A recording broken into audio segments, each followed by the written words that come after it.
शाहरुख खान के बेटे आर्यन खान ने भी फिल्मी दुनिया में एंट्री ले ली।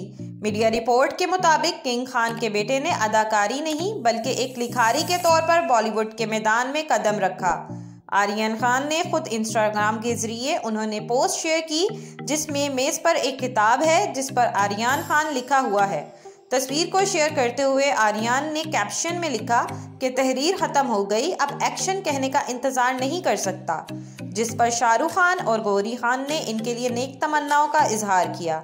गौरी खान ने लिखा कि हम भी इस प्रोजेक्ट को देखने का इंतज़ार नहीं कर सकते, जबकि शाहरुख खान ने लिखा कि सोच, यकीन और ख्वाब देखने का अमल मुकम्मल हुआ, अब हिम्मत करने का वक्त आ गया। रिपोर्ट्स के मुताबिक Aryan Khan university of South California से फिल्मसाजी में तालीम हासिल कर चुके हैं और साथ ही अपने वालिद की आने वाली फिल्म पठान में असिस्ट भी कर रहे हैं। प्लीज़ हमारी वीडियोस को लाइक कीजिएगा, चैनल सब्सक्राइब कीजिएगा और बेल आइकन को क्लिक करना मत भूलिएगा ताकि मज़ीद मालूमात का सिलसिला आप तक जारी रहे।